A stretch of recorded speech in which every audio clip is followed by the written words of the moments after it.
Again, good morning. So this time, human naman ta sa pag-illustrate sa quadratic equation. So muna po ta discuss sa pag-solve o quadratic equations by extracting square roots. So this time, mag-proceed ta sa basi madala na to ning tulo ka paagi. Solving quadratic equations by factoring, by completing the square, and by using quadratic formula. So, magamit na taog isa ka equation para mas makita ninyo ang mas ma-appreciate ninyo ang lain-lain niya paagi sa pag-solve. So, in solving factoring. In solving quadratic equations by factoring, so if you see factoring, ato siyang pangitaan o factors nga mong equal atong product. Or kung mayroon taog factoring, simple nga pagsabot sa Bisaya ato siyang bungkagon. So for example, unsa may what are the factors of 8?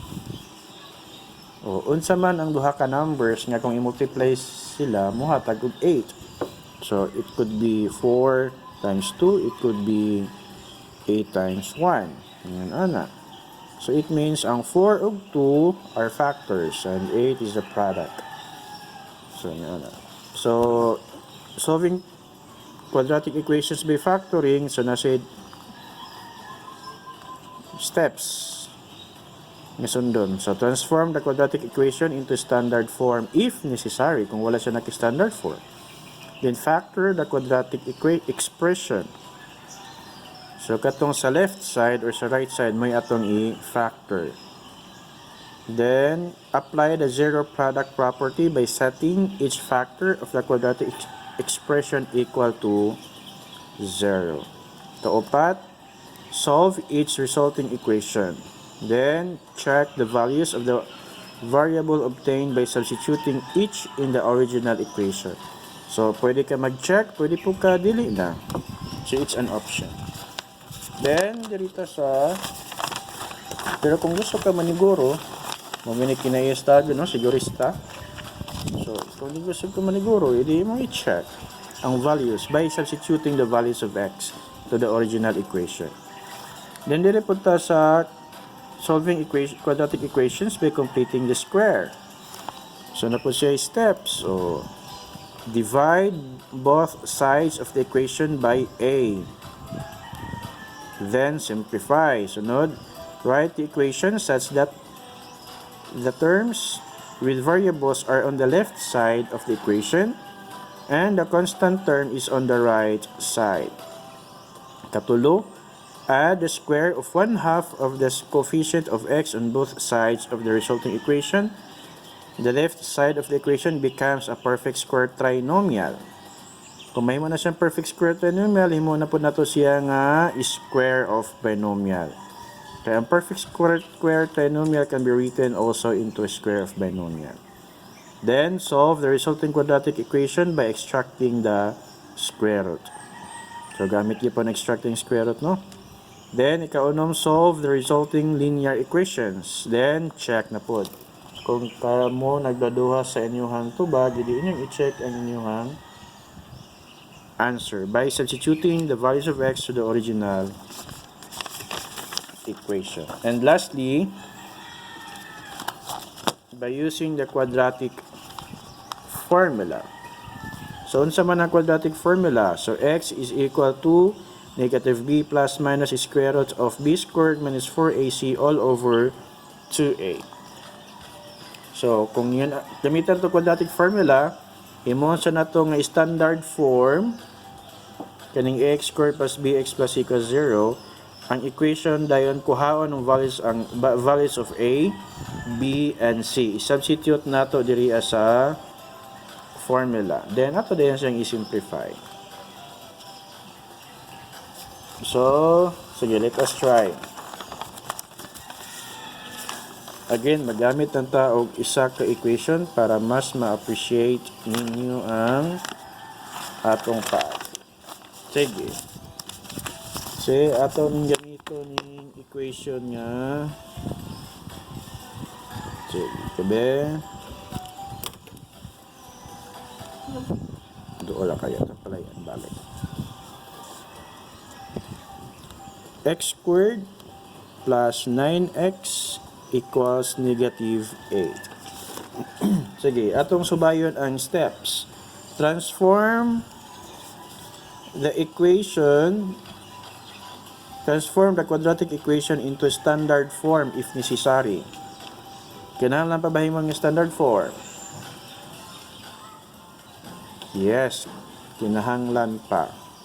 So kay kinahanglan pa man ato siyang himuon nga standard form, mahimo na siyang x squared plus 9x. Yes, ma'am. Akong gidugangan og list of students sa among section. Wow, I love you so much. Kiss ka ba?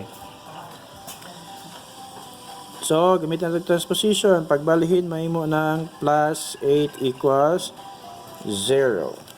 Then, factor the quadratic expression. So, kani siya ang atong i-factor. Kani, di na nalabta na. Kaya man na siya ng hilabot, bitaw. So, kani lang. Usama na to siya pag-factor. Kung kaganina, decision is nabuo, o before mabuo ang trinomial, probably gikan siya sa nagmultiply ta og duha ka binomial. Pero kay trinomial ato siyang i-factor. So maghimo ta og yun ana. So now na to factor ang first term. What are the factors of x squared? Unsa may bungkag sa x squared? Yes, x times x. Ibutang sila sa first terms. Kaning last, positive 8. What are the factors of positive 8?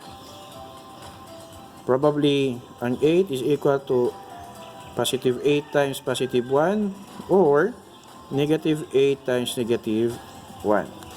So, let's do trial and error. Unahan na to ang negative 8. So, negative 8, negative 1. Kani siyang first terms, ang factors maoning first terms. Last terms or the third term, ang factors maoning kana siya. But how about the middle term? Sama to siya pagkabalo. So, atong kuhaon ang difference of the product of the inner and the outer. Okay. Negative 8 times x, negative 8x. X times negative 1, negative x. So, kuhaon na to ang sum. Or rather, the sum of the product. So, negative plus negative, parehag sign, copy the sign.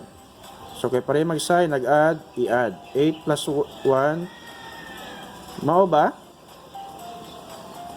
Negative 9x, positive 9x. Mao, dili.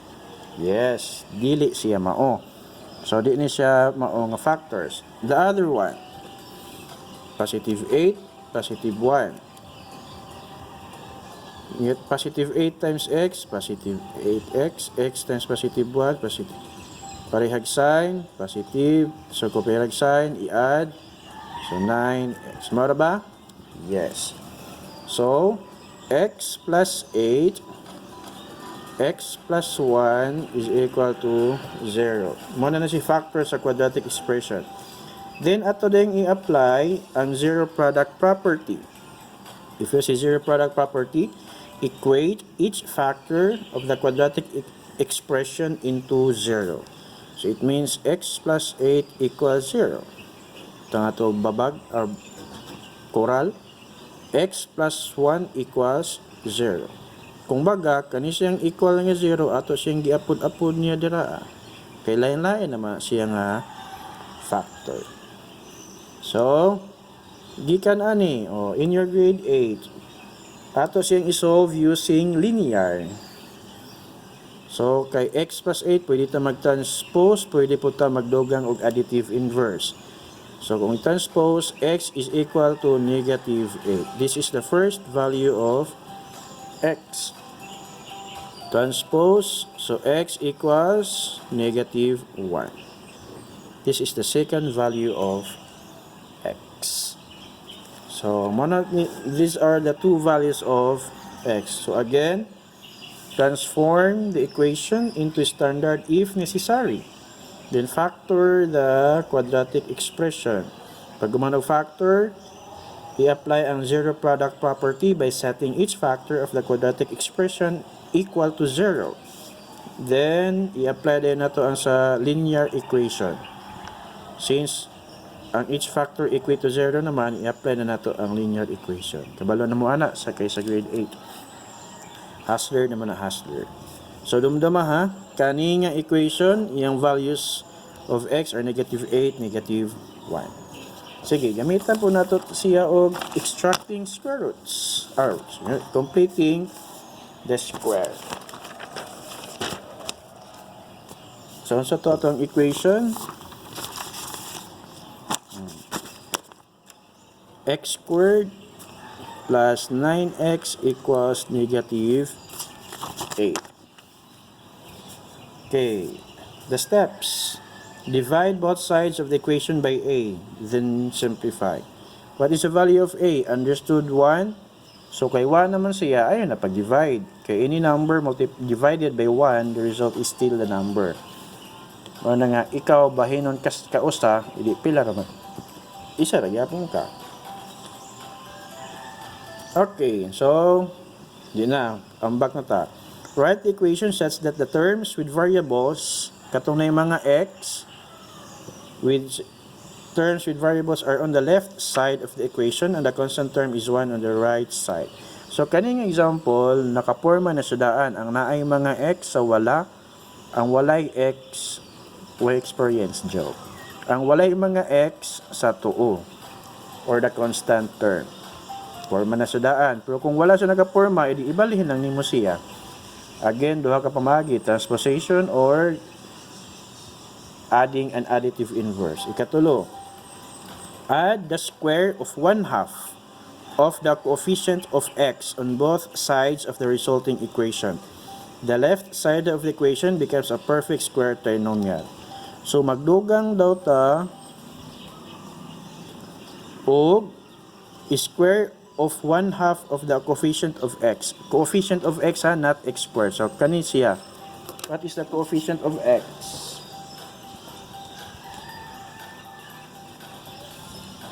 So, the coefficient of x is 9. So, it means, ato sa ning ilahi, coefficient of x is 9. Ngayon, midogang data og 1/2. Katunga, square of 1/2 of the coefficient of x. Unsa ning 9? This is the value of b. Generally, ang atong imo nga formula is square of 1/2 of b.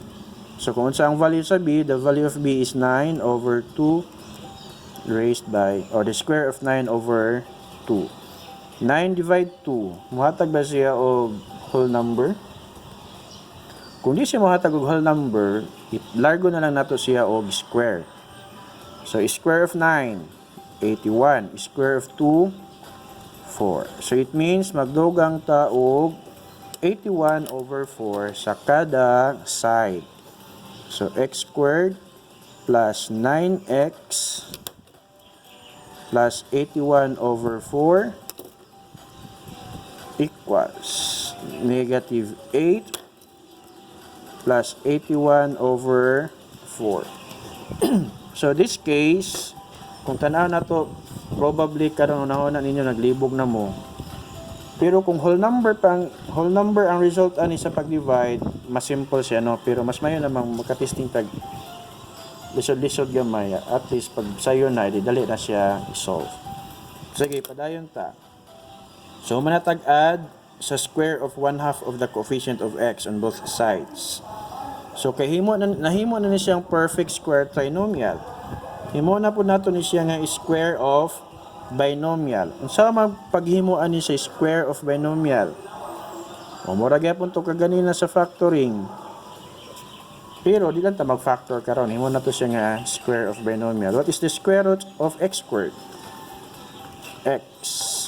Square root kani pud siya atong quad square root. So kay duha man ni, so duha pud ka number atong kuan. Square root of 81 9. Square root of 4 2. Ang gamiton nato nga sign diri is the sign of the middle term. So kay plus mo na, mag-plus pud ta. Then ato dayong erase by 2. So gikan sa perfect square trinomial nahimo siyang square of binomial. Kung ato siyang i-check, what is the square of x? X squared. 2 times 9 over 2. 2 divide 2, 1 times 9, 9 times x, 9x. Square of 9, 81. Square of 2, 4. Pa? So, kana silang duha equal. Equals. How about sa right side? So, buhato na to sa right side.